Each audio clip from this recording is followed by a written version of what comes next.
ওগো আল্লাহ, ওগো মালিক, তুমি ছাড়া তো আমাদের আর কেউ নাই, তুমি ছাড়া তো আমার আর কেউ নাই। আল্লাহ গো, তুমি যদি মাফ না করো কে আমাকে মাফ করবে?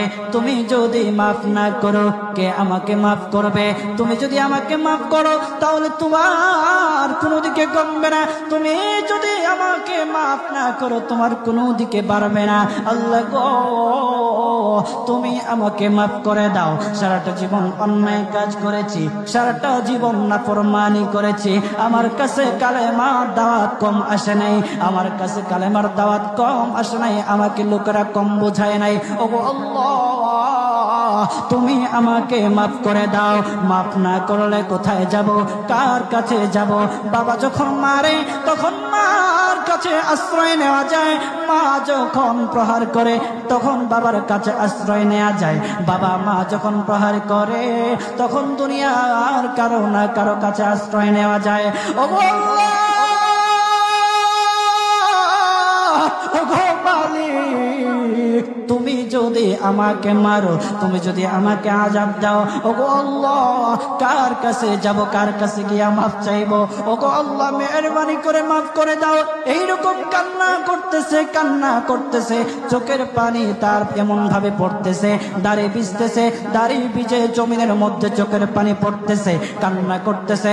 বান্দাটা কান্না করতে করতে করতে করতে আমার আল্লাহর কাছে এমন গ্রহণযোগ্যতা অর্জন করেছে, মহান আল্লাহ রাব্বুল আলামিন তার ডাকে সাড়া দিয়া তার জিন্দেগির সব গুনাহ মাফ করে দিয়েছে।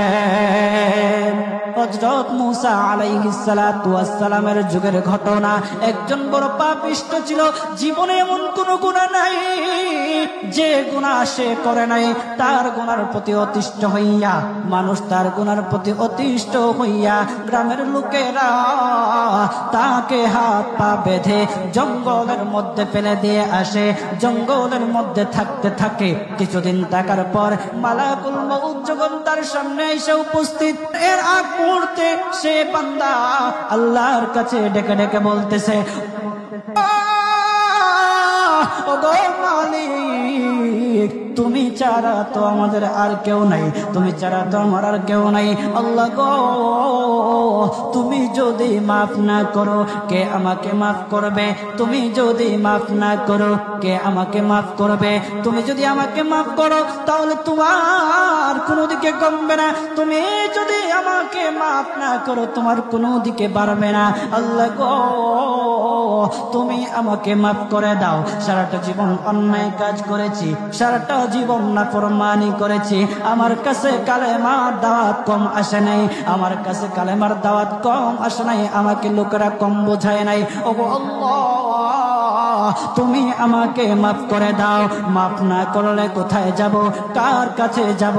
বাবা যখন মারে তখন মার কাছে আশ্রয় নেওয়া যায়, মা যখন প্রহার করে তখন বাবার কাছে আশ্রয় নেওয়া যায়, বাবা মা যখন প্রহার করে তখন দুনিয়ার কারো না কারো কাছে আশ্রয় নেওয়া যায়।